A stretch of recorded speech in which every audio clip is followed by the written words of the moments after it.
আজ আপনাদের নিয়ে যাচ্ছি আমাদের গ্রামের হাট, চৌবাড়িয়া হাট। এটি অনেক পুরাতন একটি হাট।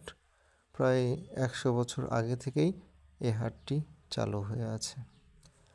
একপারে শিব নদী এবং অন্য সাইডে রয়েছে অবারিত ফসলের জমি।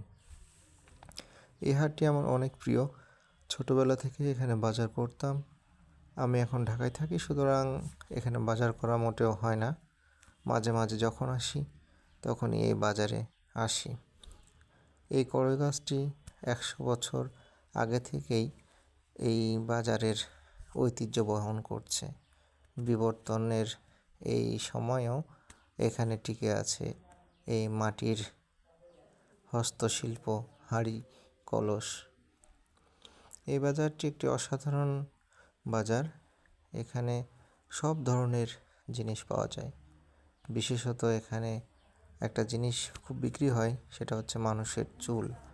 আপনারা অবাক হয়ে যাবেন, পরবর্তীতে কখনো দেখাবো যে এখানে মানুষের চুলও বিক্রি হয়। এই বাজারে সব কিছুই অনেক সুলভ মূল্যে পাওয়া যায়। পেঁয়াজ থেকে শুরু করে সবগুলোই স্বল্প দামেই পাওয়া যায়।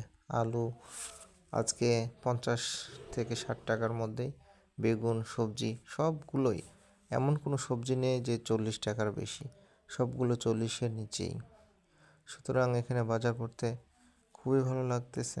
বাট একটা জিনিস মনে রাখতে হবে আমাদের, যে দ্রব্যমূল্যের দাম কমাতে বলি আমরা, বাট কৃষকেরা যেন ন্যায্য মূল্যটা পায়। কৃষক যদি ন্যায্য মূল্য না পায় তাহলে তারা উৎপাদন করবে না। সুতরাং এদিকেও আমাদের খেয়াল রাখতে হবে। এই যে যেমন আমি ফুলকপি দেখলাম 10 টাকা পিস, তো এটা অনেক কম। সেটা আসলে 10 টাকা মূল্য হওয়া উচিত নয়। যাই হোক, মাছের বাজারে পর্যাপ্ত মাছ আছে। যে যেমন পারতেছে মাছ কিনতেছে।